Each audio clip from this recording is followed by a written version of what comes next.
What up, people? What's good? Salute, salute. Yes, sir. Yo, what's good, everybody? Salute to the tribe. We're hip hop and comics and hip hop. We're a niche channel. We're a niche channel. Reserved for the best is super dope. I do sell comics. Check me out on Instagram at 6th_element_comic. Yeah, because comic books are the sixth element of hip hop.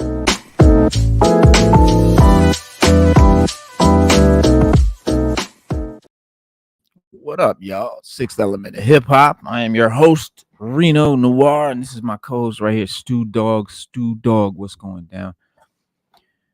Man, I noticed that our names don't show up, and I can't hear you. Thank you. I was getting ready to say the same thing. The names ain't I was getting ready to say, can you hear me? My name wasn't there either. Yeah, now I can hear you. But yeah, why is the name? Hold on. I had it. That's what took me so long to get in here, bro. I couldn't get my name in. This shit was just, I don't know. All right, we good now. Showing the headlines. I don't know what that does. Founder of. All right, we good. Names are up. That's who we are. So you have to join in too, right? Yeah. Well, no, I I didn't just me. But it wasn't showing up on the screen just now. I had to type my name in. Normally it's there. Yeah. Because nothing was there. I had to do it all like it was brand new. Oh, so that's what took me so long. Yeah, that's what took me so long to log in. Oh yeah, no, you good. Anyways, man, let me say what's up to the people. We got some people in the building. Salute. We know y'all probably mad. We missed Saturday and Monday, I think, last week. We promised we're gonna get on the ball. It's just been we're not doing that no more. And it's summertime, so it get a little hectic in the summer, but things had to be taken care of. But we do this for y'all. Yeah, but we do this for y'all. We do it for y'all. And we got a cool show today, but unfortunately today was tragic. The homie PeeWee. Yeah, bro. Dang, I was man. upset, man. I'm gonna keep it a buck. I love that movie, man. I don't care what nobody say. Pee-wee's Big Adventure was my shot. I'm not gonna lie. That is my movie right there. Tell them Large Marge sent you. What? Come on, bro. I could honestly, I could probably word for word say the entire movie because like that's how many times that's how many times I watched that movie. Yeah, bro. As a kid, I'm pretty sure we had the VHS. You know. Well, you know, Sinead O'Connor passed. You got Pee Wee Herman. Bro, what's going on, man? Like, what's going on, man? Well, PeeWee, PeeWee had cancer, and he was privately battling cancer, much like Chadwick Boseman. You know what I mean? Did you oh, so like Chadwick was sick. No one knew he had cancer, and then he just passed away, and everybody's like, well, wow, he had cancer. No one knew. Same kind of thing here. Paul Rubens, obviously is the man's name, not Pee-wee. But the character Pee Wee Herman was pretty much his main persona, which is basically an overgrown child in a tight gray suit and the red bow tie and of course the unforgettable laugh, and basically a 1980s pop culture phenomenon. Max Headroom. I mean, we had Max Headroom, Pee Wee Herman, Miami Vice, Blue Thunder, Airwolf, Knight Rider and shit, and Nighthawk. Don't forget Nighthawk. Well, I ain't really dig Nighthawk. People thought Nighthawk was cool. I just couldn't get with him. Nah, I like the Airwolf. If it ain't Batman on a motorcycle, you can pretty much give that up for me, man. I'm just not interested, man. It's just no motorcycle. Exactly. Yeah. Salute. Peace to the God. It's just I don't know, man. When you look back, Tina Turner passed away. That was sad. Man, when you look at the people we grew up watching, idolizing as we grew up and falling in love with, as they passing away, man, it says something that life goes on. And things die. Everything succumbs to the universe. So it's just sad, man. Fact is a part of But it. then Pee Wee Herman also had some troubles too. Remember, he had the legal troubles. He got caught, Do I? masturbating in the theater and all that. And, Well, you know what? Let me yeah. tell you what's so crazy about that story. Well, just this the way it sort of relates here is because the one of the cities in Florida that I grew up in is Sarasota, Mhm. and that's where the theater was located where he got caught uh just flogging the dolphin.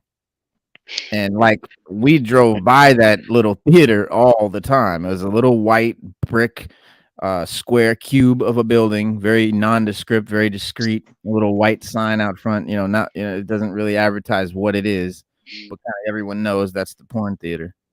And Right. that's it. So like I grew up around that So and then whoa, the so it's a porn theater? oh yeah. Yeah. I thought, you know what? I'm not gonna lie, Reno. All this time, no lie, Nah. from the time it happened till 2023, I thought it was Nah. like a regular. No, Come on. I'm no but no, I'm keeping it a buck. I thought it was a regular movie theater. Like I thought like he was No. in a movie theater. You know what I'm saying? Watching, I don't know, Wild Things, and when the pool part came on, he whipped out little German Johnny and tapped him behind his little German helmet. That's what I thought. I didn't know it was a porn theater. And we don't like where I live at in the north. We don't have that. We don't have like you can go to like an adult bookstore and they got like Right. movies and all that, but there's no I didn't theater know like they had no designated theater for that Yeah, when like we live like out okay, see, Florida is kind of like a little New York. It really is. When you go to the coastal cities of Florida, it's mostly populated with New Yorkers. And one thing I know about New York is they've got porn theaters. And so that's probably why there's a porn theater community in Florida. But what else is weird is that the park, like literally 2 blocks from where I grew up, his mom, Pee Wee Herman's mom, used to walk her dog on a regular basis. We like the kids in the neighborhood knew her. Like that's Pee there. Wee's mom. Yeah. Mm. She would come to that park to walk her dog. So it's just weird that that connection. And then obviously Pee Wee's Pee Wee's Big Adventure, that movie was just like that was game changer for me as a little kid. Like that movie was the shit. Um but Pee Wee's Big Adventure, and then he had the TV series Pee Wee's Playhouse, which I did not get into. But he passed away last night after a 6-year struggle with cancer that he did keep private. But he did have a public statement. I guess he prepared, in the event of his passing. He said, "Please accept my apology for not going public with what I've been facing the last 6 years. I have always felt a huge amount of love and respect from my friends, fans, and supporters. I have loved you all so much and enjoyed making art for you."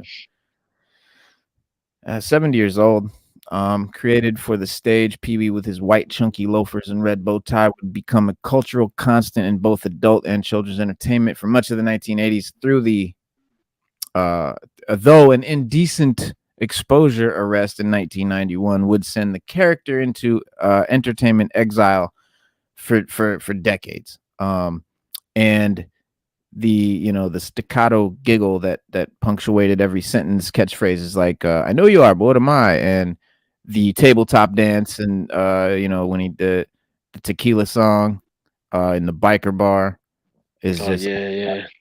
often We got the big, imitated. we got the Yeah, big shoes. like yeah, it's doing it. But Joeski Love did a song, the Pee Wee Herman, the Pee Wee right. dance.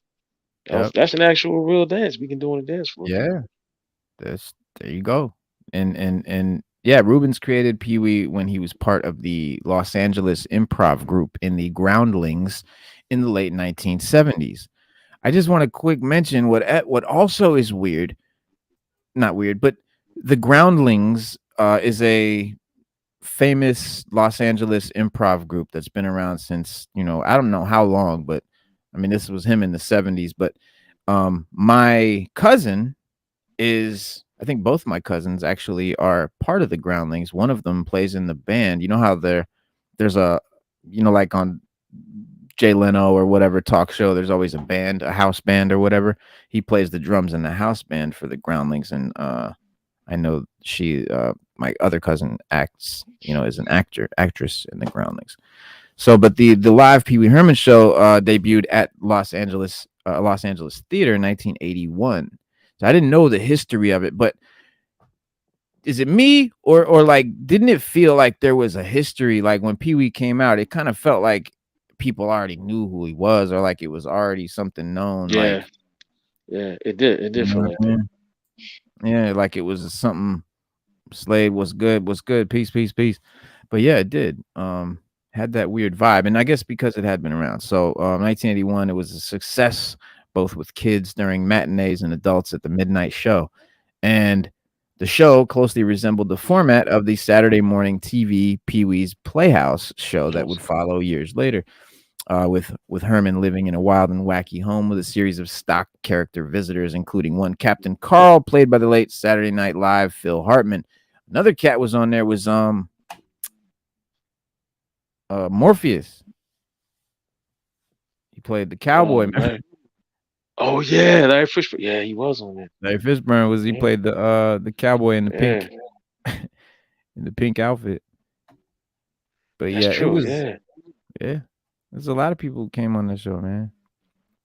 Oh, the show was popular, right? I can't even Mhm. lie and say it wasn't. Yeah, It no, was. it It was was huge. super. It was super popular. I Yeah. don't know how many years it was on. It was. You know what? Let me see. He was a syndicate for it.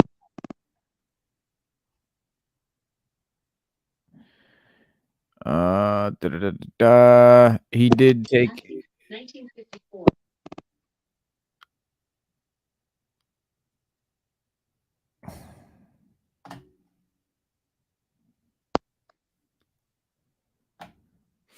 Yeah, so he made fun of his whole, his whole arrest and the whole deal. He made fun of himself and shit. So he was a cool cat, man. Rob Zombie was Pee Wee set hand. That's crazy. Norrin Rad, salute. Yeah, Pee Wee's Playhouse was the man. But you know, the government took all cartoons off the air on Saturdays.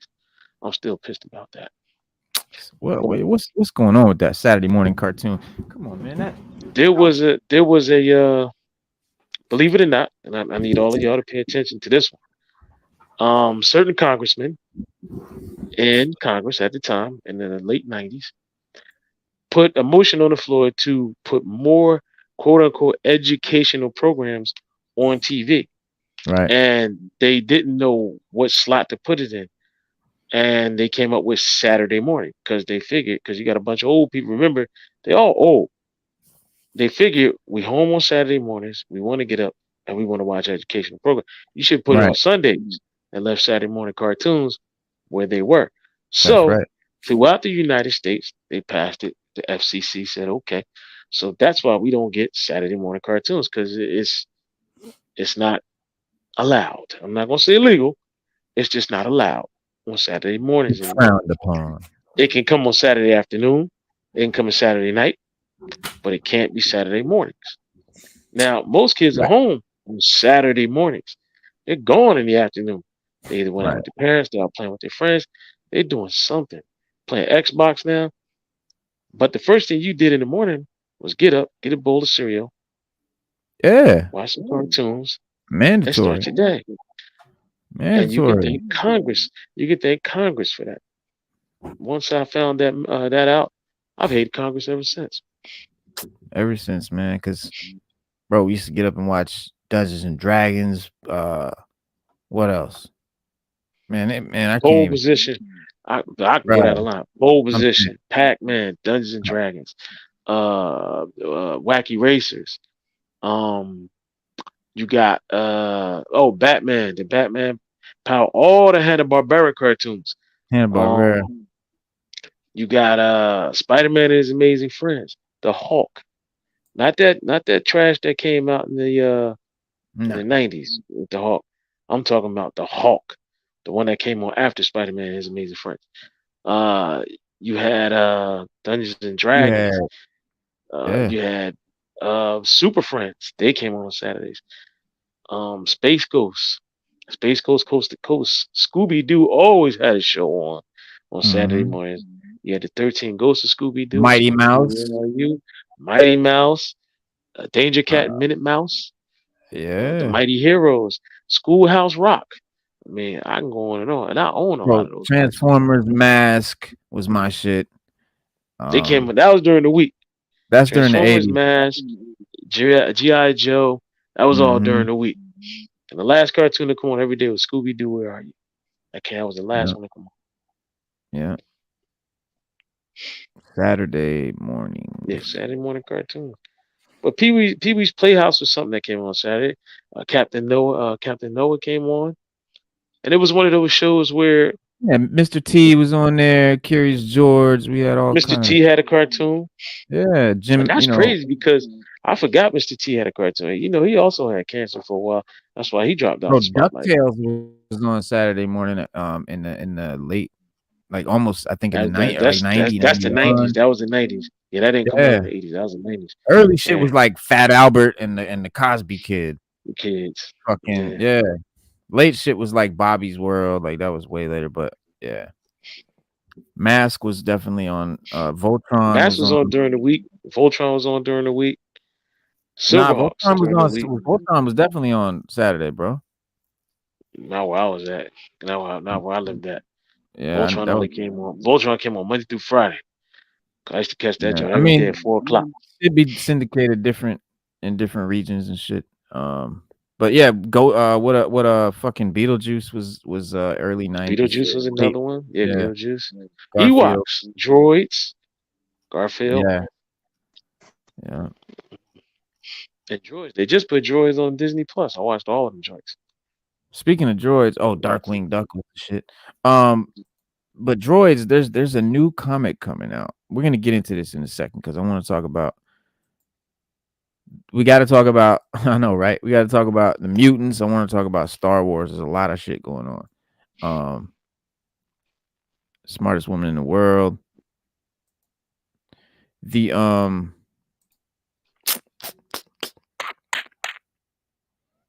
that was a good segue. But no, but what else? Oh, did you hear about this new Captain America? From the San Diego Comic-Con? Avengers number Yes, 4. yes. He's got the bionic arm now. Um, sort of, kind of like Winter Soldier. The reveal came at San Diego Comic-Con and shows Steve leading uh the Avengers slash mutant Unity Squad, which is aka the Uncanny Avengers. Uncanny Avengers comic is looking really dope. That was revealed at San Diego Comic Con, Marvel Next Big Thing panel, Uncanny Avengers number 4, and it had Captain America and Rogue in Times Square as the iconic screens display the team's faces and aircraft close in on them from above. A sign with the Orcus logo and the phrase "Stay vigilant" suggests that they're being hunted by the rabid anti-mutant organization Mm. that we. But what really shocked fans is the sight of Steve Rogers with a gleaming metallic arm, and I think it's dope. But Marvel's upcoming Fall of X is what kind of what I'm talking about today is. If you guys have been into Krakoa, or rather, I say anything mutant, anything X-Men lately, you know that they live on the island of Krakoa, and this basically is the beginning of the end of that. We all knew it was going to be short lived. I mean, I knew it wasn't going to be permanent. It was too perfect. Um, the mutants are meant to be They oppressed. got it. They got to bring him in Reno because right now Marvel is Yeah. struggling. People didn't like Phase 4. I'm not gonna be ashamed to say it. I'm not gonna say I didn't like it. I enjoyed some of it. Some of it I didn't. But I didn't think any of it was like that bad. I just thought it wasn't as grand as the Oh, stuff you that mean came the before it. MCU But shit? people hate it. Yeah, Yeah, people hate Phase MCU is 4. trouble. They're literally hating it. Um, and Yeah, they're gonna have to do something. They're scaling back production on a lot of things. They figured even just putting out too much garbage. So anything that's like a garbage idea or anything that just doesn't need, they're not gonna do it. And they're gonna try to stick to like a lot of more major things, things they know that work, things they know people want. yeah. That's all we asked for. But we've been asking for mutants for a while. You said every week on this show, like When we gonna get the mutants? When we gonna get the mutants? They're part of the they're part of the Marvel universe. Give them to us. Yeah, man. Yeah, no, we need them. Because and there's a lot. They're doing a lot with the mutants right now. Marvel is doing a lot with mutants across comics, shows, movies. They're because they're gearing up for whatever is going to happen in the MCU with mutants. I still don't know what it is. And speaking of Phase 4, like honestly, bro, I don't even want whoever is running Marvel right now, whoever's doing the MCU, whoever made those last batch of movies, I don't even want them touching the mutants, not even a little bit. So like I'm cool, like I'm not even sweating it no more. You don't hear me no more talking about come on MCU do the mutants, come on MCU do the mutants. I have stopped saying that a long time ago because I don't want them touching it. I know they are, and I know that's the next thing they're gonna ruin. But I'm not like I'm not excited for it anymore. I was excited for it back when Phase 1, Phase 2, Phase 3 was happening. I was like, oh shit, this is gonna be dope. I can't wait till they start doing X-Men stuff. And then we started getting this last phase, and now I don't even want them doing it. But obviously they will. And so we'll just have to live with whatever they give us. And hopefully, fingers crossed, somebody will make sure that we that it's good or that it's tolerable or at least better than I mean, bro, Look, I'm gonna listen. Listen up. Look at Age of Let me ask Apocalypse you. and Dark Phoenix, right? That's what I was going to say. Let me ask you All a right, question. so but look how bad those movies are What is now. it? I can They were see bad. though. I can see that type of. That's the type of shit that's gonna come out of whoever's doing movies right now at the MCU. That type of bullshit. It's not gonna. It's not gonna be different. There's nothing new about it. There's nothing great gonna happen here. When they were doing Phase 1 and 2 and shit like that, I was like, man, this is different. This is some different shit. This is a new way to do superhero movies. This is something that I could see something different happening, something cool, whatever it is. But this shit now, these guys, like whoever's doing the stuff now is not the same. It's not the same team that was doing the Robert Downey Jr. movies and all of that. No, it's not. I mean, is it just me or like as soon as you heard that the Avengers, Robert Downey Jr. was about to like take a back seat, and what are they gonna do? What are you gonna do? Like, what else is you gonna? You better do something big, bro, and you better pull in some dope actors. And so far, what have they done? I think Reno is production. Game of I Thrones think it's actors? writing. I think it's writing, like you always say. And I think it's production because when you look at it, man, it seems like right now they're reaching at the bottom of the barrel, and it's just not working. Like it's time to move on. Like, all right, Hmm. after Endgame, some people died, some people retired, some people ran off and did some other trash. You could Yeah, progress the storyline with new heroes. You can put new people in, bring in the mutants, like you said. We know they exist. yeah, Like Kevin Feige said, we just haven't been paying attention to them. So I get that. If you did that and then went back to like Captain America, all right, cool. That'll give us a break from 'em and freshen yeah. it back up. But to keep trying to milk the same cow, but like Hollywood does, it's not productive, bro. We're not. Nobody wants it, and so I they're gonna have mean, to do something. they they they they botched Secret Invasion.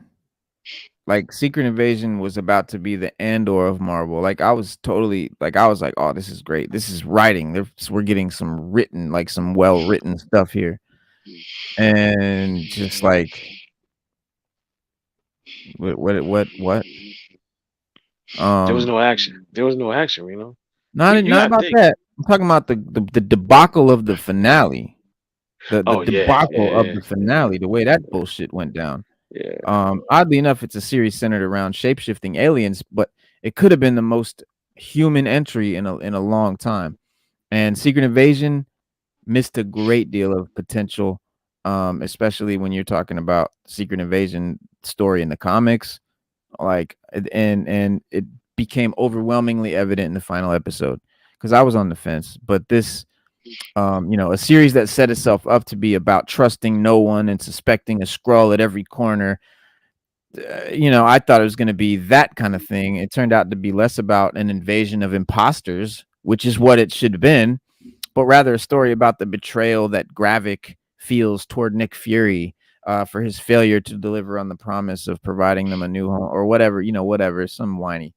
And now, Nick Fury cannot trust the Skrulls that he basically used to make him the great Nick Fury. I mean, that was his secret. That was what made him the super spy. Was he had this network of shapeshifters that no one knew about. The thing is that we've always known Fury to be a mistrustful fellow. Like he said, last time I trusted someone, I lost an eye, as he told Captain America Winter Soldier. But this is a new character development and discovering that he's actually had a wife, All this Vera, time. who's Yeah. an alien, a green chick. Like, come on, B. See, stuff like that ruins it because And it's then the he's mystery of kissing Nick Fury. kissing her. Yeah. Yeah, The mystery of Nick Fury goes down the drain with that. Like this generation of writers and people in Hollywood. Let me just say one thing. I don't always have to see the hero's face. I don't always have to know their whole right, backstory.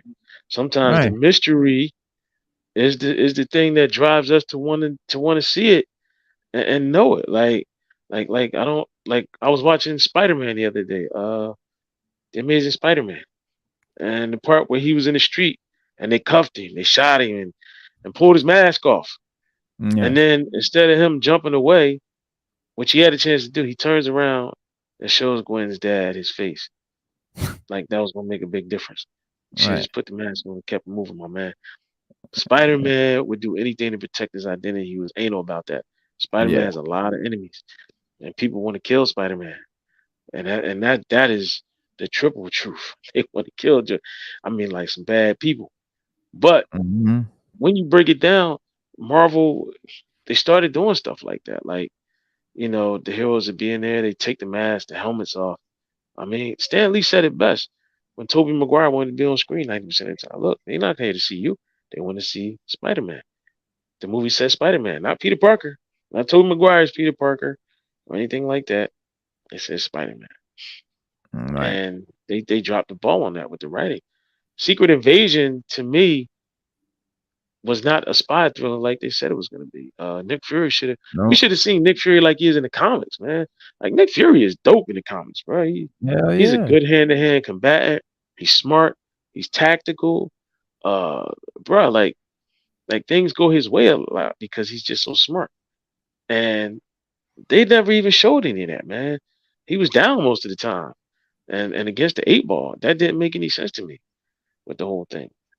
I Yeah. thought it could have been better. And it actually started it actually bored me watching it because I expect more out of Nick Fury than what they gave us. And that's the part I didn't get. Like Yeah. if it And they started should have. Nick Fury, But the whole thing with Nick Fury and the whole spy thing. I mean, those comics weren't about a lot of flashy stuff and aliens and they were about spies and humans and people, and like it would have been cool if they had sort of just did the whole CGI alien thing in sort of the beginning and then stop showing who Skrulls are. Don't let us know who the Skrulls are. Let's have a whole thing, a well written, intricate, plot driven, you know what I'm saying, mixed, whatever mystery of humans and the whole thing, man. The whole missed opportunity there, bro. It just is. I can't say like any better. It's a missed opportunity, bro. There was such potential there for that in this show, man. It's just and then Amelia Clark, bro. Poor Amelia Clark. She's literally the star at the end of two well-loved shows that ended horribly. Like, think about that. She's Khaleesi of Game of Thrones and she's Gaia of this show. Two great shows that botched the ending, and she's part yeah, of it. And a lot of it was her character that yeah, botched the ending in it both did, cases. man. And it doesn't like I said, and like Nick Fury, like all right, look with the scrolls thing.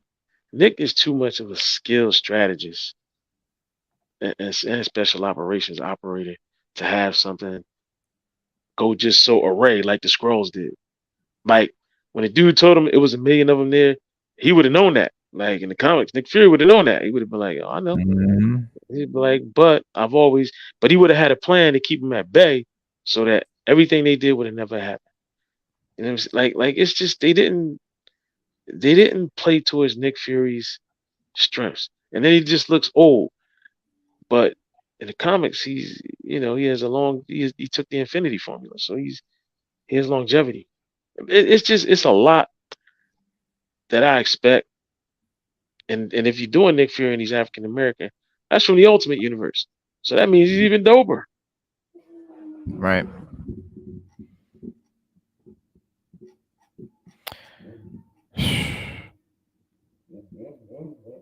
The appearance of the Avengers DNA in the MCU's Phase 5, I think also sets up a rumored hero for the Thunderbolts too. The because Secret Invasion is the first Disney Plus series in the MCU's Phase 5, so it's set to have a huge impact on the future of the MCU from this point. And Samuel L. Jackson's first solo adventure as Nick Fury, the former director of S.H.I.E.L.D., has included several twists and reveals, including outing Martin Freeman, Everett Ross's, and Don Cheadle's War Machine as Skrulls, revealing 1 million Skrull refugees have been living amongst humanity, and introducing a mysterious harvest and so that harvest is the DNA of all the characters and what made the Super Skrulls.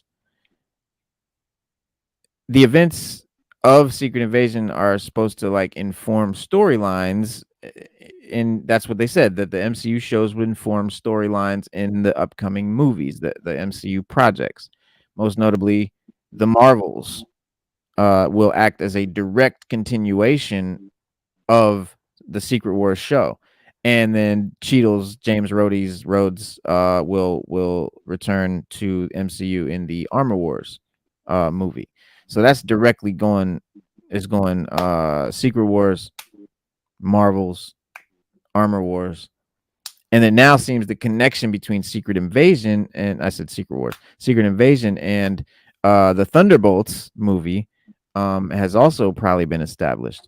The and like this is one of those movies that I'm not excited for. No, Thunderbolts, nah, don't couldn't care less about Thunderbolts. The actors, or not the actors, the characters in it are not like, I don't care. Um, so yeah, no, I'm not. And that's like supposed to be replacing the Avengers as their team. Yeah, and this is supposed to be, their comeback phase. So I'm worried. I honestly, bro, I think it's time that Marvel bites the bullet and does a reboot. It's time for a reboot. The MCU is oh, done. I always thought it was time for a reboot after the end of Endgame. Yeah, this time it's time to follow DC and reboot your shit. Because there's nothing you could do at this point. There's nothing you could do. You've botched it all. You've ridden yourself into a whack corner that there's nothing like exciting there's nothing like, the only thing that you can really look forward to is the mutant stuff. And like I said, bro, I don't want these people touching the mutants. Whoever's doing this crap, I don't want them doing mutant stuff, because like we've already had enough bad mutant movies. Like at this point, let's wait till it's gonna be fucking right. But You think they can get it back? I mean, do you really think they can get it back? I no, I don't think they can get it back where it is. I think they got to reboot. They got to start over. I think Marvel has to start over again. They're not gonna. I'm just saying. This is what I think. They're not gonna listen to me, obviously. But No, I know that, but I'm just saying, like, do you think they could really, I mean, like no, I turn it mean, around, we'll see. I get the mean, people back? they're gonna do it. I mean, they're gonna try. They're gonna, and they've been faking it till they make it. They've been in denial for long enough, pretending that what they've put out is good, and they, have no shame. So I don't expect that to change, and I think they'll fake it till they make it. They got the money. You know what I mean? They Right. got the money to keep doing this crap until they get it right. And eventually they can. but I don't know the answer. Nah, I They don't, don't either. But I can they don't, say they don't pay me to pick. that they do need to step it up. Um, some like I said, a lot of the movies are lackluster. Um, compared to what they put out before. It's not You about know, lackluster. It's not about lackluster. It's about poor writing and poor acting and poor choices and poor adaptations. You know, it's the glitz and flash and all that stuff. That's there. That's fine. They got plenty of CGI. Okay, cool. We know you can make stuff look cool. We get that. Now write some shit like you used to. Bro, go back and watch Iron Man again, bro. Iron Ah, Man was dope. ah. Iron Man is my joint. Go watch Cap again, bro. The Winter first Soldier. Cap was good. Winter Winter Soldier Soldier. was the best one. I don't care what Watch anybody. Winter Soldier Winter again, bro. Soldier was Winter Soldier was Winter Go Soldier watch was that movie. Guardians of the Galaxy. All the One, Guardians movies are great, man. two, bro.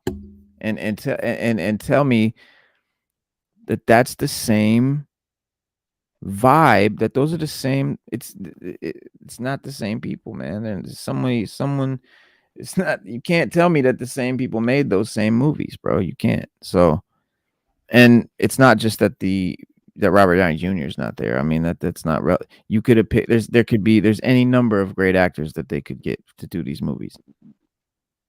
But I don't know who they're getting. I don't know what these choices are, man. um but yeah, dude, Secret Invasion. So I think that this Thunderbolts connection, it now seems that the connection is the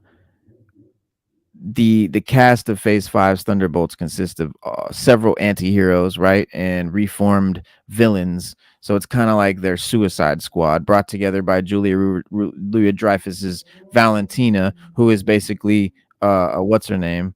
Uh, uh, uh, uh, what's her name? Ooh, Suicide Squad, the boss lady,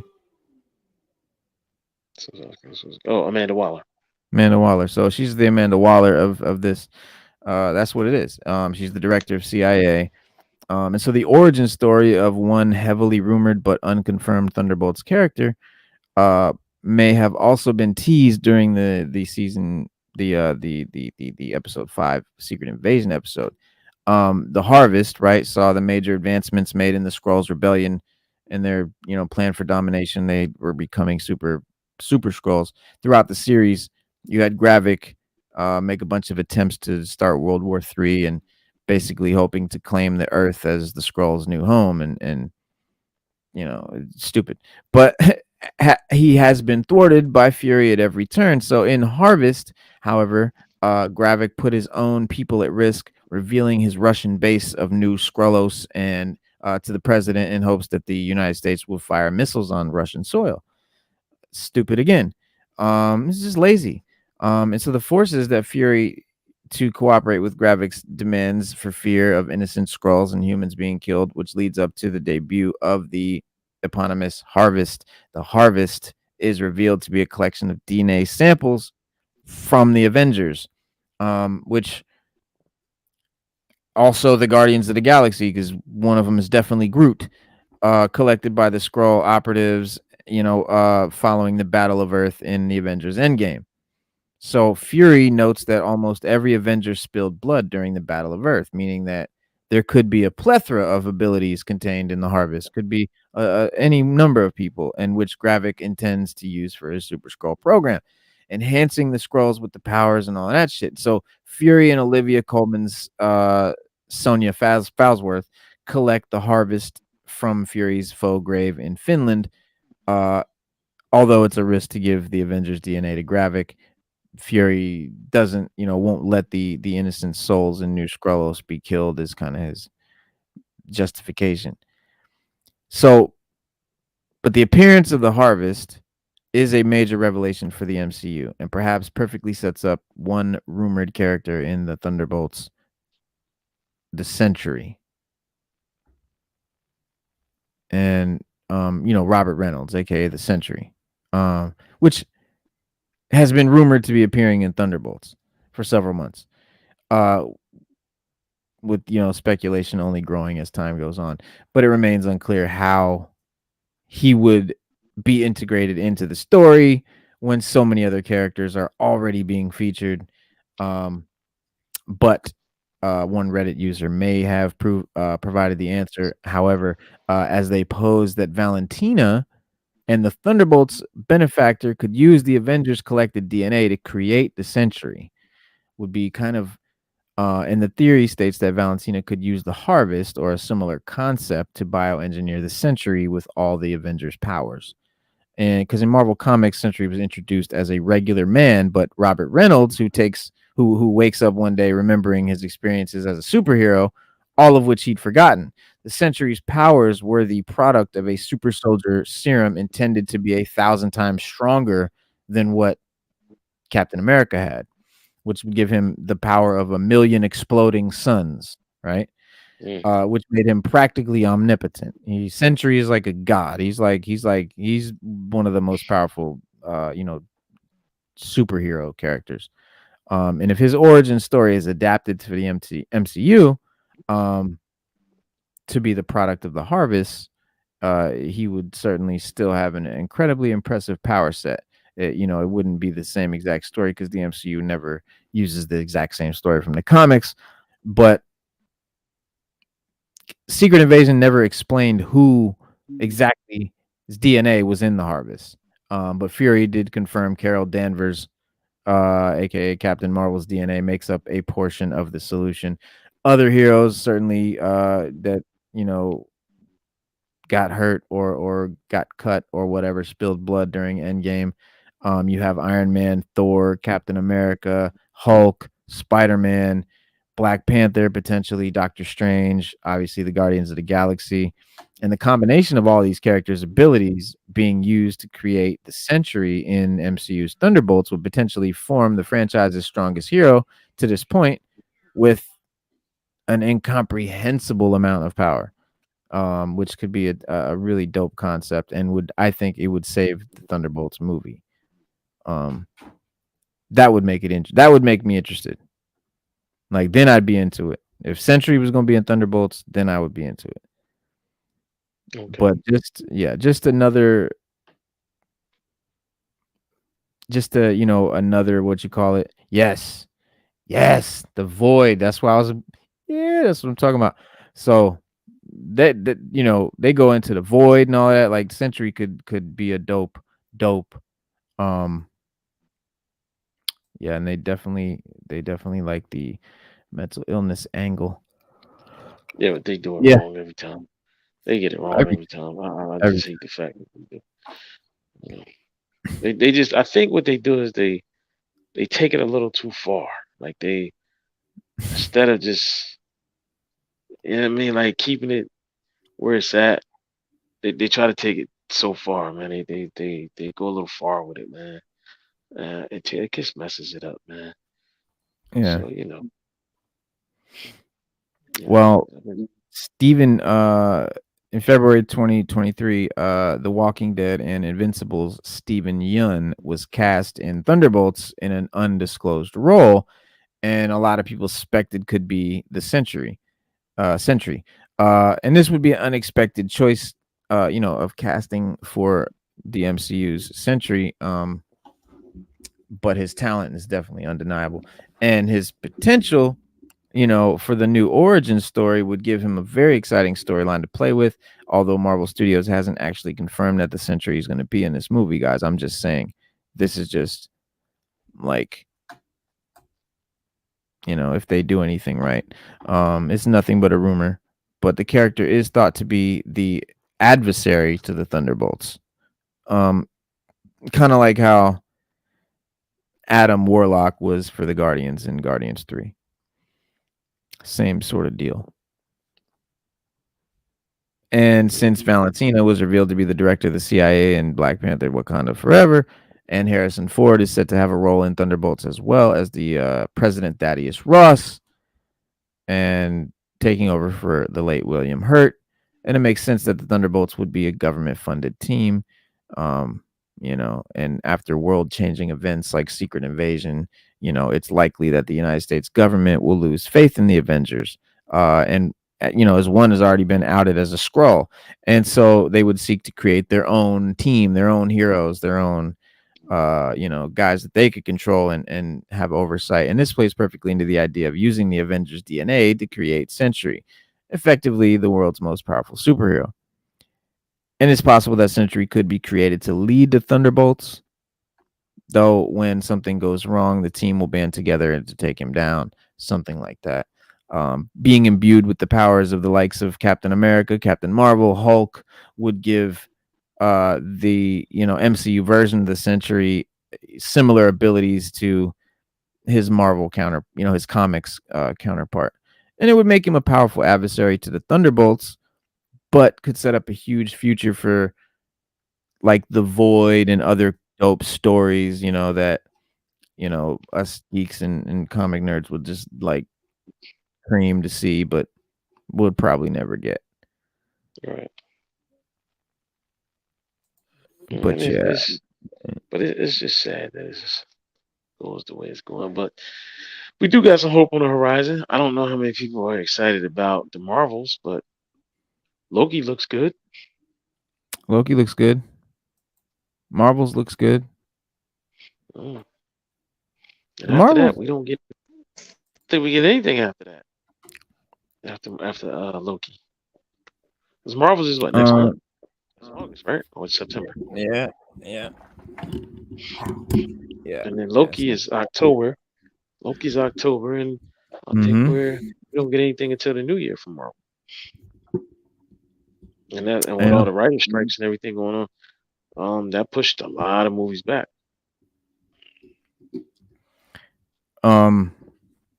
Yeah, and speaking of the Loki, the coming back for season 2 in October, he's got one of the weirdest main Marvel characters that is gonna be probably the main villain or whatever, and not the sub-Z-list Thor villain Zaniac, whose name appears on the marquee in the trailer. I'm talking about Victor Timely, the variant of Kang, revealed in Quantumania, another botched endeavor.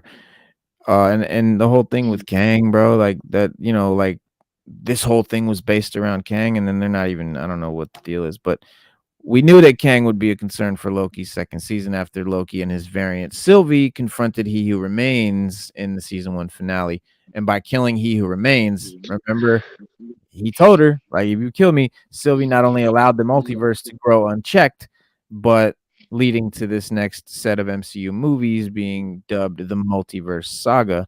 But she opened the way for a more dangerous set of variants of He Who Remains, Kang, and with the powerful variant Kang apparently dispatched by ants at the end of Quantumania, Loki will be turning his attention to the more oddball version, Victor Timely, dude, like a I don't know, it's not like a steampunk character, but I don't know, he just kind of gives me that vibe. But he's definitely played by Jonathan Majors, who has not been cast or recast, despite his impending domestic violence case. But Victor Timely calls back to one of Marvel's most ambitious comic book stories, one that goes back to the roots of Marvel Comics. Although Kang and his variants, like Immortus, Rama Tut, have been around since the early 60s, Victor Timely didn't debut until 1991 in Avengers Annual number 21. Victor came about when Kang, who was born as Nathaniel Richards of the 21st century, hatched a new plan to destroy the Avengers by traveling to Wisconsin in 1901. And using the name Victor Timely, a reference to Timely Comics, which would eventually become Marvel Comics, he presented himself as an eccentric inventor and founded a town called Timely. And his amazing contraptions improve the lives of Wisconsinites, giving them luxuries that all the rest of the world couldn't get for decades. Also, probably the first Culvers.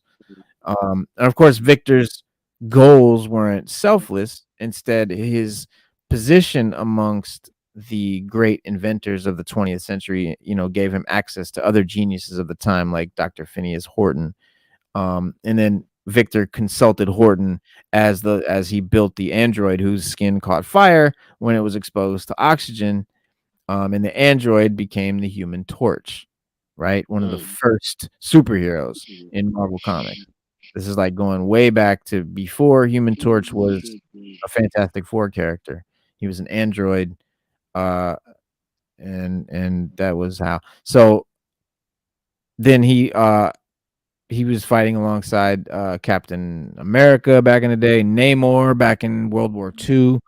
These old school dudes back in the 40s and shit. And eventually, Human Torch was deactivated by the and then the moniker goes to Johnny Storm of the Fantastic Four. But the deactivated body wasn't disposed of. Instead, it was implanted with the brain patterns of Wonder Man to become the synthezoid Vision. And so Victor Timely in 1901, Kang built a weakness into one of his most powerful enemies in 1991. And that, my friends, is why you never fight a time traveler, because they will just go back before and turn your ass into a.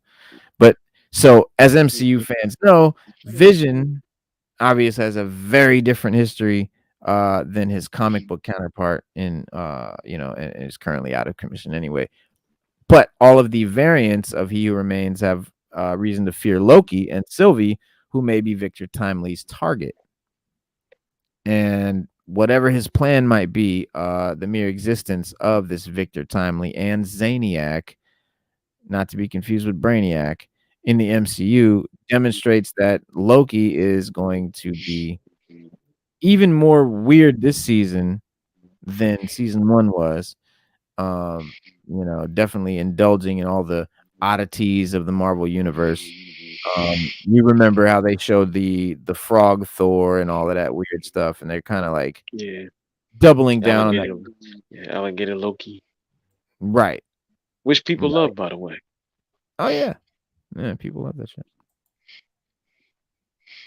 Yeah, so but Loki's gonna be good. It's gonna be really good. Also, because I did like the first season. I can't even lie, I did. Oh yeah, It was great. I thought it was excellent. Real good. Yeah. Exciting shit. If you're a Star Wars fan right now, which I am very much, and there's some cool things happening that I'm actually excited about, and there's a lot of shit that we're kind of pissed about too. But I will talk about some of the dope shit. Ahsoka is one of these shows that I think is gonna be really good. I'm hoping that Dave Filoni, because he created the character, it's sort of his baby, that he's not going to allow Kathleen Kennedy to ruin it, like he allowed her to ruin season 3 of Mandalorian. And I'm hoping that he allowed that because he was working so diligently on protecting and creating Ahsoka. Well, Because it looks dope. the word on the street is that there's full creative control over Ahsoka.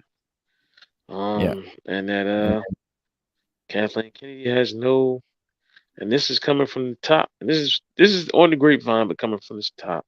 And it came from the top that Ahsoka is Dave Filoni's baby, and that there will be no interference from the interfering Kathleen Kennedy. Whatever he wants to do can be done. Whatever direction he wants to take it, it's going to. They just want it to be successful, and more so, they want it to be like Mandalorian successful plus. That's the problem with Ahsoka, is that we don't know yet. And Kathleen Kennedy seems to kind of find some way to sink her claws into everything Star Wars.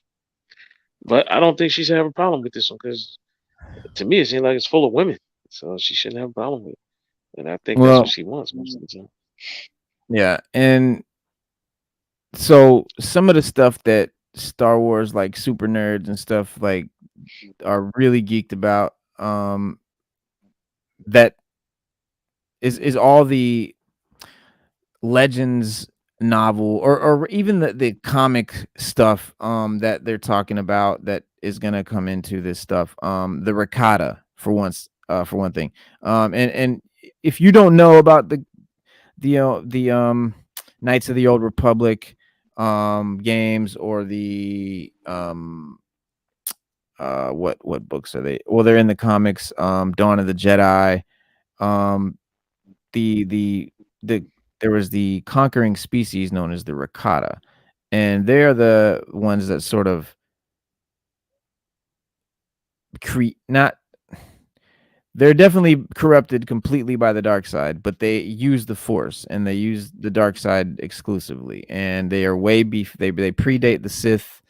It's very cool, man. It's very interesting stuff, and so there's a growing theory that suggests that Grand Admiral Thrawn will be connected to the Rakata in some way, in his return to the galaxy here, and the Rakata is just one thing. But there's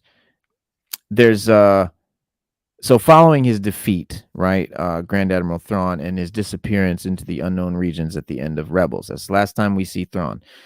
He's finally returning, obviously, in Ahsoka. We've seen him in the trailer. It's not a secret anymore. It's happening. He's in live action. He sounds phenomenal in the trailer. He sounded super dope. And when she said "heir to the Empire," bro, I got chills, because Thrawn is from a novel called Heir to the Empire. That's where he originates, and it's a whole series of novels, like a trilogy. That's Thrawn comes from, and there's comics and all that stuff. So Thrawn comes from the books and the comics, and it's always exciting when there's book and comic characters, coming into this stuff, because you it kind of tells you that there's going to be some good writing involved, hopefully. And Thrawn is coming back as a major major character, probably, the main big bad, obviously, and as the leader of the Imperial Remnant. That's what the name. So it's not the Empire right now, it's Imperial Remnant. And as such, there's some key evidence that the true threat of Thrawn will come from a very ancient source in the galaxy, far, far, far, far away. And it was teased in the second and third seasons of The Mandalorian and the trailers for the upcoming Ahsoka series. Thrawn's imminent return is expected by the Imperial Remnant's Shadow Council. And they've come to believe that the brilliant tactician, Thrawn, will herald the reemergence of our military, as hinted by Captain Pelion. And Pelion is sort of Thrawn's right-hand dude in the books and the comics. He's an officer under Thrawn's command, that brought back to the official Star Wars canon from Legends, along with Thrawn himself, thanks to Star Wars Rebels. So anytime we've got something from Star Wars Legends, I'm very excited, because it means Kathleen Kennedy is not getting her way. And keeping that in mind, there's several pieces of compelling evidence that Thrawn's new power will be coming from the remnants of a much older and infinite empire, which was recently recanonized as well. And that's the Rakatan Infinite Empire. Okay. Telling you, bro. This is where Star Wars is dope. This is why I'm a fan of Star Wars. The movies are great. The movies are cool. Love them. The shows are great. Shows are cool. But they don't make me like a super passionate, like I'm just so into this. It just, that alone doesn't do it, man. I'm telling you, it's the books and the comics, bro. That's the shit. Yeah. The same thing with like G.I. Joe. It's all about the comics. The cartoon was cool when you were a kid. The movies are trash. The comics are phenomenal. The comics are dope, man. They dove into some deep stories with those characters. Oh yeah. I read a lot of them. So, and let me a couple with Zartan that was really dope. Hell yeah, bro. Well, Diamond Onyx in the building. Diamond salute.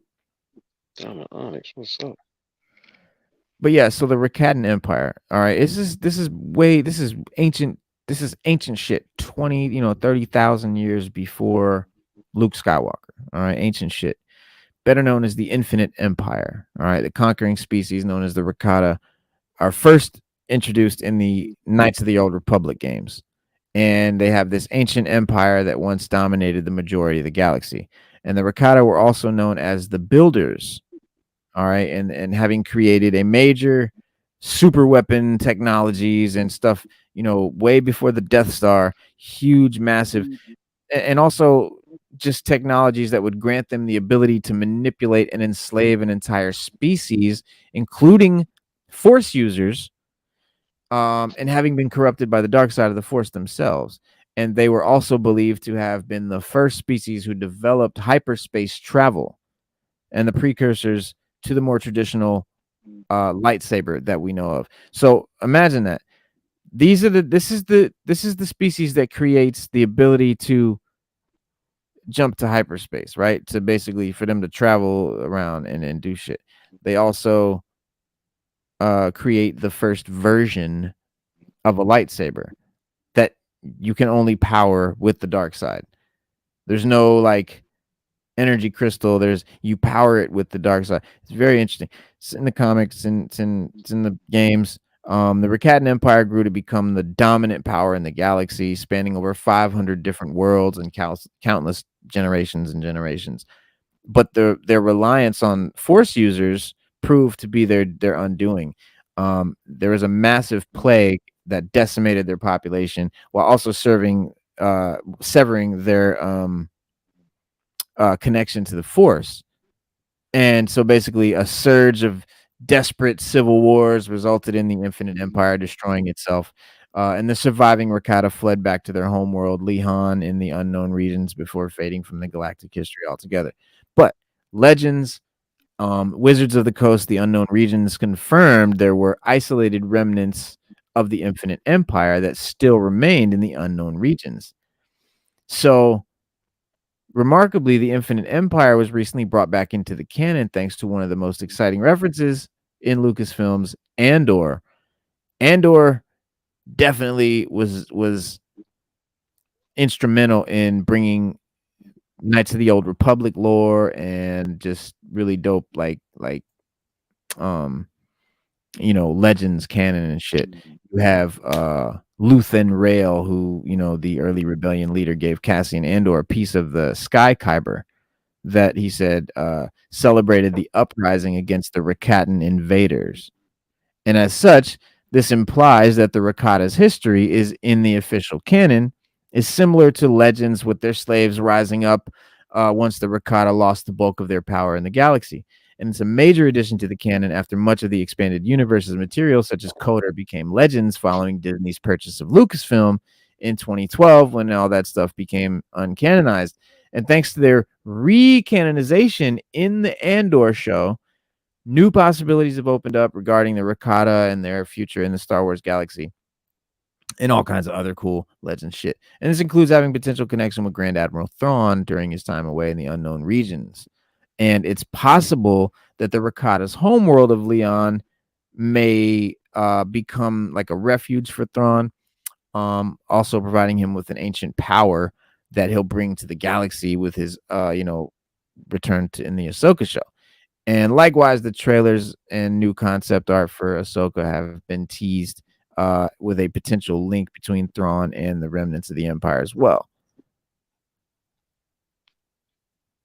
And honestly, like I could go on about this forever, bro, but this is just going to be a very exciting show if they really want it to be, dog. They can the potential here is crazy. And Dave Trailer Filoni, looks amazing. Trailer looks amazing. It dog. really does. The two I've seen, they look amazing, bro. Yeah. Yeah. And Dave Filoni, this is his baby. Like this is his creation. So I don't think that it's gonna be ruined, bro. I think it's gonna be good, bro.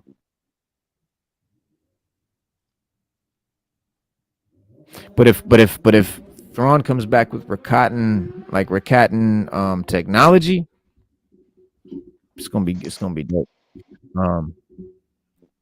And Ahsoka, the whole thing with Sabine becoming a Jedi, I'm not really sure about. I'm not sure because Sabine is a Mandalorian, and her whole thing is being a jack of all trades. Like Sabine is good at everything. The one thing she doesn't do, the one thing she doesn't have is the Force. So they're just gonna make her into a straight Mary Sue, because Sabine is already a Mary Sue, but she can't use the Force, so she's not a Mary Sue. You add the Force, she's a Mary Sue. She's Rey all over again.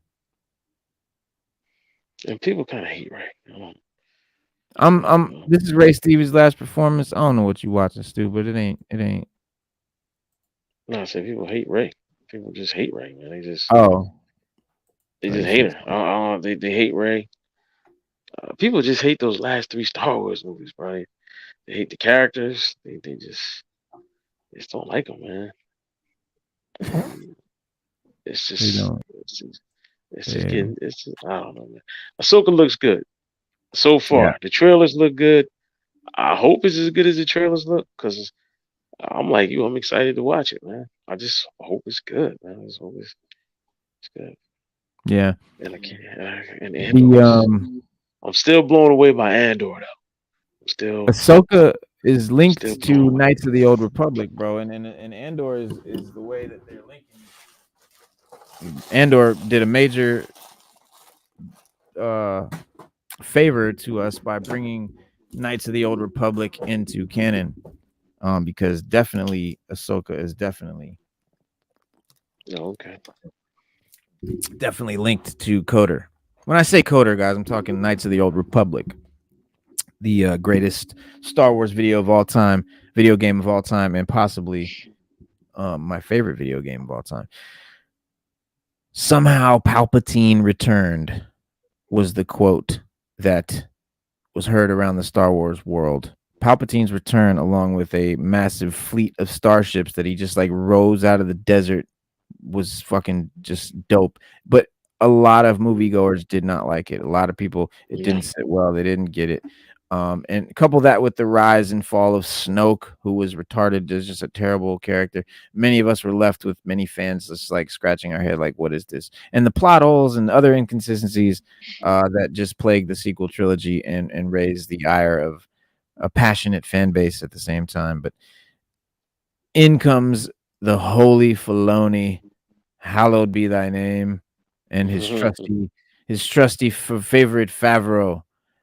Many have hailed his power, this powerful duo, as the saviors of Star Wars universe, and I mean, in a lot of ways, bro. In a lot of ways, they brought it back, and with their work on shows like The Mandalorian, um, the good parts of Book of Boba Fett, the no, there's no good parts of Obi-Wan. But what seems to be coming from them for with Ahsoka, I think will have a much better future in Star Wars storylines and just, fandom and just, the saga as a whole. Though, through the power of retcon, we are getting the issues fixed that are the result of poor planning and execution from the team originally leading the charge at Lucasfilm when these films came to be released. So far, we've seen the importance of cloning and how that led to Palpatine being able to return somehow. And that also gives us some insight into Snoke's creation and rise to power, although I'll touch on those topics. But that would definitely help us, a great deal, I think, to understand. But I think the show's gonna like not explain it, but actually make it make sense. Um, with a retcon. And recent trailers for the series, Ahsoka, have been very exciting, and not just because we see new characters and characters from the animated series and stuff from Old Republic and all that, but we see Easter eggs of things that have been in the video games that were only part of Legends before. We knew Kathleen Kennedy said Legends is no longer canon, right? Didn't you say that, Stu? Yes, she did. She said And all of that was no longer canon. None of the books, none of the stories, none of the stuff people wrote, none of the stuff you see. None. but it's but it And but I it has heard, been. and I heard some of those Star Wars books were really, really good. Oh yeah, bro. I I never mean, read any of them. they're way Like, better like, than. like, look at Shadows of the Empire. People been asking for that as a live action movie or something Yeah, for man. years. But they won't. They just won't give it to us. But there is something that appears to have come from the Knights of the Old Republic video games, and in the trailer that a lot of fans have commented on and talked about, the between the holographic orbs shown in the trailer and the Star Forge in the video game from '03. And if it truly is the Star Forge that we're looking at, and that is being brought into canon, then we are looking at the possible answer to one of the biggest plot holes in the sequel trilogy. Right, in the game, the Star Forge was one of those things, those technologies created by the Rakata, and the Rakata were, that strong dark side force using species, and they were a warring race, human Right. like, humanoid, but amphibians, really weird looking eyeballs that came out of the side. Like they look like, classic Star Wars aliens, not human at all in the face. But they've constructed the Star Forge to build ships from the power of a nearby star. They're using that's why it's called the Star Forge, because it's like literally a forge using a star as like a forge. And it was an Mm. automated shipyard, right, with infinite building possibilities. And so how does this help the issue of the plot holes, right? If the emperor or his consciousness possessed the power of the Star Forge, they could build that big fleet of ships seemingly out of nowhere, and it could be built out of sight, and just appear, like on Exegol. And since the Forge was a tool used by those wielding dark side powers, it would also make sense for Darth Sidious and the Emperor, or the Emperor Palpatine, to use the Forge and have connection, or have found the Rakata in some way, because Palpatine is like the most powerful Sith to ever have existed, and that's saying a lot because there's been some Sith in Legends that lived for thousands of years. But Legends stories had both Darth Revan and his apprentice Darth Malik using the Star Forge in varying amounts. Mm. And how this affects the future of Star Wars shows, you have because this isn't, we've talked about, definitely the Rakata is definitely back, or definitely here in live action. There's been lots of hints about it, and the show Andor references it, and like all these um Easter eggs and stuff. Honestly, the inclusion of the Star Forge, and the dimension of the Rakatan people in Andor would excite any Star Wars fan that has read the books or played these video games or anything like that. And so that's obviously why they did it. And that tells me that like Dave Filoni is like saying, like, guys, I got this. Like, we're gonna do some legend shit. Like, forget all that shit Kathleen Kennedy said. We're doing Rakata, we're doing Star Forge, we're going in. And that might be blessed by Kathleen Kennedy if he's using it to, you know, fix the sequel trilogy, or somehow, tie into the sequel trilogy in some way, because that's all she cares about, is I don't know making how the you can sequel try that. trilogy. Yeah, I don't know better or make it canon, All is all she more cares about. canon. All she cares about. I'm She got the scared. new I Ray don't. movie that she's gonna be making, which, she's making a Ray movie. I'm so glad she is, and I hope it just bombs horribly, bro. I hope it just bombs so bad that she can't like turn around and just blame Well, I can anybody tell but you this herself. much, Reno. If it does bomb, they're gonna get rid of her. They're just gonna get rid of Kathleen I tell you, Kennedy. I ain't going to see it. She's I on. boycott She's the shit skating. out of it. I will never go see that shit. She's skating on thin ice as it is. And if this if this Ray movie fails, she's done. She's done, bro. They're not gonna let her stay on and run I Star mean, Wars or anything like that. yeah, maybe that, and the Acolyte, like, The bro, Acolyte, and they said that the Lando Calrissian movie is still happening. Like that is still in the works. They said that is going to happen. the Lando series, you mean? They said they're gonna. I think they said they're gonna turn it into. But I know they said it's still happening because we were for a while. Nobody knew it was in limbo. Nobody knew if it was gonna. come out. They were going to do it. They weren't. Yeah, Apparently now it's going to come out. there's been an actual update on the Disney Plus Lando series. I09 has confirmed that Donald Glover is officially joining Star Wars series to write and star. He'll write with his brother Stephen Glover, but Justin Simeon, the director of Haunted Mansion, who was originally attached, is off the project. It's important to note that before all this took place, the WGA or the SAG-AFTRA strikes, and no work has been happening on the series since. Okay. It's just one of those cases where things that happened long before the news broke, and when someone finally had to talk in public, it came out. Blah, blah, blah. Glover, of course, first through blah, blah, blah. Da, da, da, da, da, da. But yeah, bottom line is we know that Glover has signed on to write and star in some Star Wars stuff.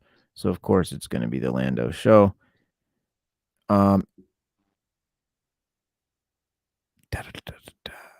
Let's see what else it says. Word of the spin-off series was made official on the same day we first learned about the Ahsoka series, as well as the Acolyte, way back in December of 2020. Flash forward to now, Ahsoka will be out in less than a month, and the latter is out next year. Lando will hopefully follow sometime after that. So sometime next year, after the Acolyte, we'll get the Lando show. And hopefully it'll be better than the Solo movie, because that was trash. You really don't like the Solo movie, huh? It's garbage, man. It was sad, man. Well, it went through a lot of reshoots, retakes, Yeah, and then they got an actor directors. that couldn't act anything like Han Solo or Harrison Ford. It was weird. Like, what? That's not Harrison Ford acts. I think they should have just did a deep fake. Put Harrison Ford in there, and then just make him look real young. They got computer technology that can do that. Just make him look young and keep him moving. They do now. I don't know if it was quite as seasoned back when they made Solo. It's kind of just now getting to where Indiana Jones was pretty good. That was pretty good. Yeah, Jones was great, bro. It was and it was actually better than Crystal Skull. Oh God. Oh yeah. Yeah. It was way better. Like it blew me away. I hope we can get one more. They can do that. We can get one more, and you can squeeze one more indie movie up. It's just one last one. Well, at least they killed off Shia LaBeouf. Yeah. Yeah, because nobody liked him as Indy's son, and they wanted to pass the torch to him as right as Indiana Jones or the new Indy. I thought he would have been great. He would have been great as Indy's son, I thought. But as Indy's son, yeah, but not taking over the franchise like on his own. He was a greaser. He didn't know anything about archaeology or anything. Nah, he can't take over the franchise. He could play as Indy's son, but we still need Indy. Yeah, we do. And this guy is coming out in Ahsoka too. I don't know. The deal is sort of like a what do you call it? Inquisitor. Looks pretty dope. I can't wait to get Black Series figure for this guy. Got a cool looks like a medieval knight sort of mask there. That's dope. And yeah. They always introduce some enigmatic characters that grip our attention and ignite our imagination. Star Wars never fails in that department. They always come through on that.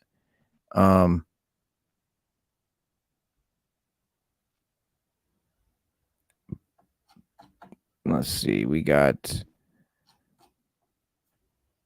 once an Inquisitor hunting Jedi for the Empire, the mysterious Marok now works as a mercenary hired by Morgan Elsbeth to carry out dark deeds. Fully encased in battered battle armor, the warrior still carries a double-bladed saber with a circular hilt. So he used to be an Inquisitor, and now he's like a mercenary. That's dope, bro. This is the type of shit that I love Star Wars for, man. This is cool. That's coming out in Ahsoka. Marok. Okay. As Oh, an I'm old excited to foe in see a it. new disguise. Yeah, like I said, Ahsoka, the trailers look phenomenal, bro. I'm just hoping that they just is. Yeah, How many episodes is it gonna be? no idea. No Still is, idea. I man. hope a lot, but probably not So it's many. four. So it's 4 episodes. You're gonna be pissed. Yeah, that would be stupid. I think Yeah. there's a lot to do though. I'm guessing. I'm guessing anywhere from 6 to 10. You know, probably 8, something like that. Um, but this character Marok, his induction has cleverly disrupted the expectations of a lot of Star Wars enthusiasts until the unveiling of the first trailer. And the general consensus was that all of the Darth Vader's Inquisitors met their doom before the onset of the original trilogy. Their absence during the Galactic Civil War, particularly their nonchalance towards Luke Skywalker, seemed to validate that theory. But the unexpected appearance of an Inquisitor, especially years after the Empire's dissolution, has definitely got the fandom like going what the fuck, and you know with their unmatched skill and ruthlessness, the Inquisitors have always been a power to be considered. And Marok, he evidently operates on a different level than the others. Past encounters depict Ahsoka handling Inquisitors with relative ease, but Marok's confrontations with her, as seen in the trailers, seem to be on a different, level. And you know that prowess has sparked a lot of theories. Could Marok be like a facade? Just a name assumed. Post Empire's collapse. He might be a more recognizable antagonist, possessing the skills and audacity to challenge, a Jedi of Ahsoka's caliber. Um, One mentored by, the legendary Anakin Skywalker. So it's a lot of theories, man, and cool ideas, man, behind these trailers alone, bro. I cannot wait to see the shit that unfolds, That makes 2 of us. bro. Definitely But the can't shit wait. that's going on in the comics, bro, Yeah, the comics have I been don't even. dope. I Comics can't have been even. dope. I just wish whoever wrote for the comics wrote for the show. That'd be great. Yeah. Speaking of that, wait. Speaking of that, I found this list. Oh wait, where's this? Oh, what are you looking for? Hold on. There he is. Check this cat out right here. This dude right here from the comics named Creel. He's an ex stormtrooper. The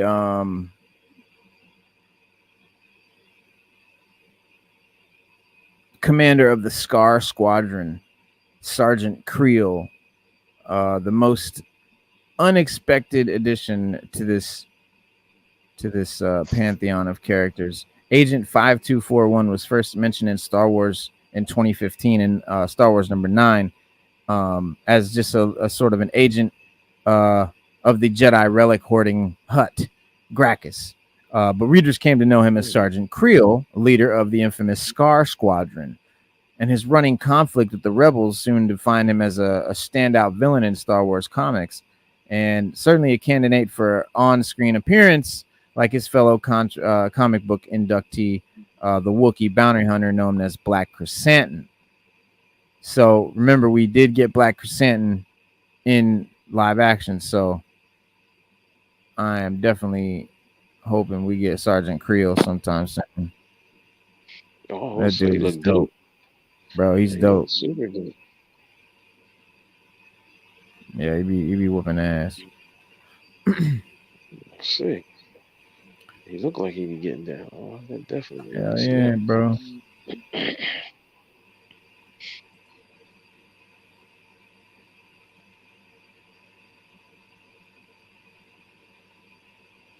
But yeah, man, that's pretty much it, bro.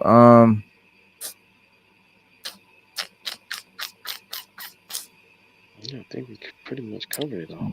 The uh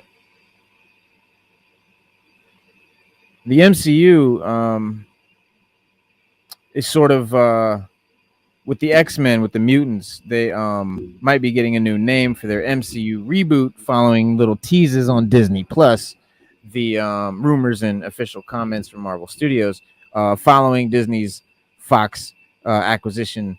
Fans are eagerly awaiting the reboot of the X-Men to release under Marvel Studios. But for now, the main signs of the mutant heroes in the MCU have come through the multiverse, and Feige already revealed that he knows how the X-Men will join the MCU, amid rumors of rebooting being in development under the working title of The Mutants, because X-Men has the word men in it, and we can't say men in the MCU, but yeah, possibly X-Men set for a name change. Disney Plus recently added a new title, Mutant Legacy, as their new, I think is going to be the working title, containing all the non-MCU X-Men and mutant-related projects found on the streaming service. Yet it completely omitted the actual superhero team name. So hopefully it's not going to be the X People or something stupid. But the new Disney Plus update may have offered another sign of Marvel Studios' plans to abandon the X-Men name for this reboot. And we've got, let's see.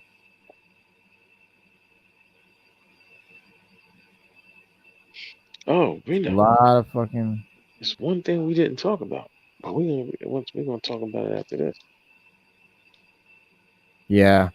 It's one thing I we mean, didn't the really news may talk. appear minor on its own, but Disney Plus, having the new Mutant Legacy section, um, and this is in their Mutant Legacy section. It's just all the Fox movies, X-Men, X2, Last Stand, First Class, Days of Future Past, Apocalypse, Dark Phoenix, Origins Wolverine, The Wolverine, Logan, The New Mutants, The Gifted, Legion, X-Men the Animated Series, Deadpool, and Deadpool 2. Um, but speaking with Nuke the Fridge in 2019, former Marvel Studios executive vice president of production Victoria Alonso uh, even openly called the X-Men term outdated due to many female superheroes on the team. Victoria Alonso is the reason that Marvel is MCU is trash. Okay, Victoria Alonso has left Marvel and is now teaming up side by side with Kathleen Kennedy to girl power the Star Wars into oblivion, which they completely did to the MCU. She said, I don't know where the future is going. It's funny that people call it the X-Men. There's a lot of female superheroes in that X-Men group, so I think it's outdated. Anyone that says that, like, I don't want you anywhere near X-Men, bro. Nowhere near it. Oh, damn. I'm just trying to figure out how we got there with that. I mean, that don't even make sense to me. Like, makes Bro. no sense. And Marvel Comics itself poked fun at the controversy surrounding the team name in their X-Men number 19, which had Firestar asking Iceman whether he feels that the name is sexist and should be changed, to which he responded, go see what Jean Grey thinks. Alonso's comments came years before the exclusive scoop from the Illuminati in March 2021 claims Marvel Studios to be developing an X-Men reboot under the working title of The Mutants, again avoiding the iconic brand name itself. In the closing moments of the San Diego Comic-Con in 2019, studio president Kevin Feige mentioned how there's no time left to talk about mutants, completely swerving the X-Men name altogether. And he said there's no time left to talk about mutants and how mutants are coming to the MCU. So he's very strategically not using the word X-Men. Doctor Strange in the Multiverse of Madness, despite featuring Patrick Stewart's X-Men leader Charles Xavier on its Illuminati, avoided the team name altogether as well. While Captain Carter was introduced to Doctor Strange as the first Avenger and Black Bolt as the Inhuman King, referencing the superhero teams, the telepathic hero simply debuted as Professor Charles Xavier, avoiding any mention of the X-Men, which he famously founded. And this all came ahead of the MCU's introduction of its first mutant, a surprise twist to the origin of Amani Villani's Kamala Khan in Ms. Marvel finale, and it was accompanied by the classic X-Men theme playing in the background. That said, mutants appear to have existed in the MCU for many years now, even though they are just only being discovered or uncovered in the latest projects. Black Panther 2's mutant villain Namor was stated to have been born over 450 years ago. As of now, it's unclear just how many mutants are out there or whether any version of the X-Men will be existing in secret.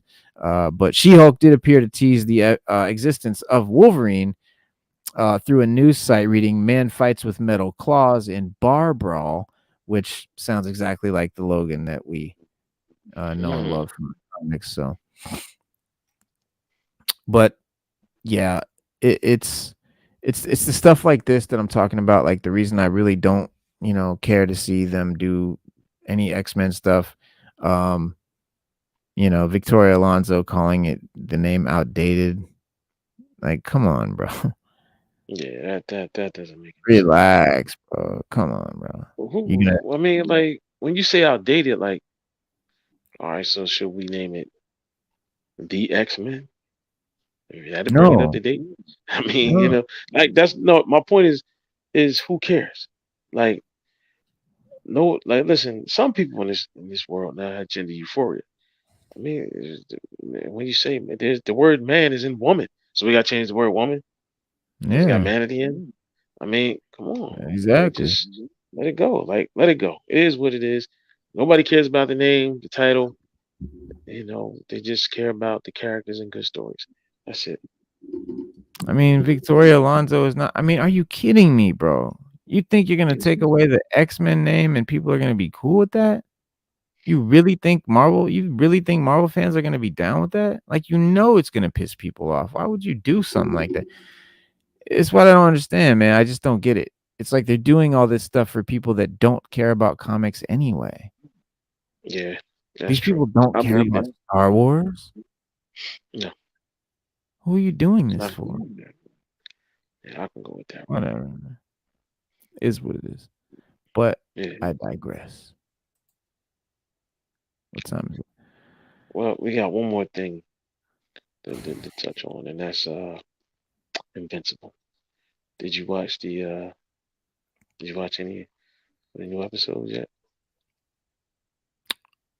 What the And they put out an episode Adam Eve, her origin, the Adam is Eve that origin that story. Adam Eve that yeah, it's a standalone episode on Prime It was and dope. It was yeah, dope. I watched it. I watched it. It was yeah, dope.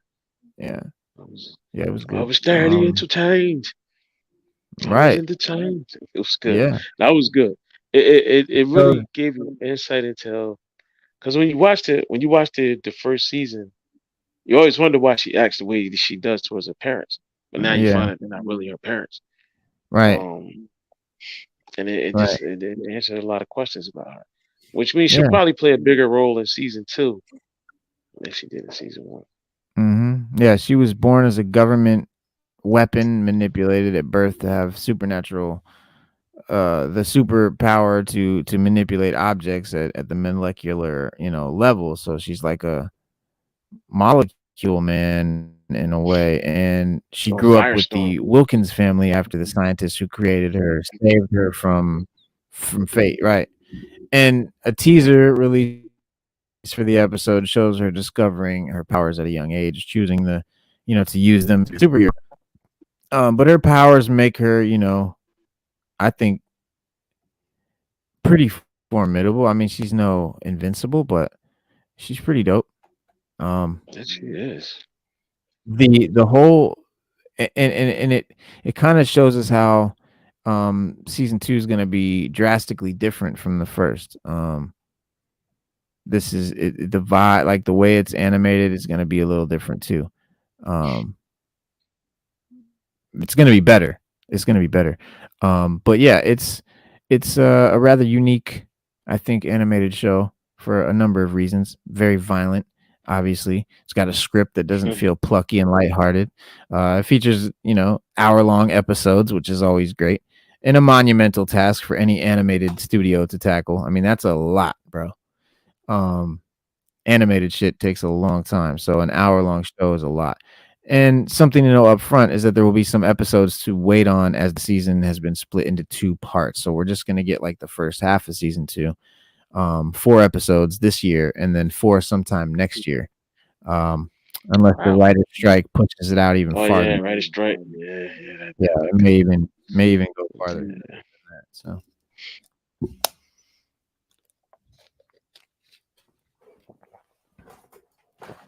But all in all, I think it was dope. Yeah. Well, the episode I saw, it was dope. I just can't wait for the season 2 of because I'm excited for it. It's an anime I want to see. It's something I'm gonna really check out. And we have waited a long time for. I'm tempted to watch season 1 again. Yeah. Blaze just rewatched season 1 the other day. Yeah, I might do it. Because season 1 was good, right? It was really good. It really was. So we'll see what happens. Oh yeah. Well, dog, I gotta fucking bail. Let me see. It's almost it's close to time to go. Yeah, we'll be back. We'll be back Saturday, y'all. So every Monday and Saturday we're gonna be here from now on, 7 p.m.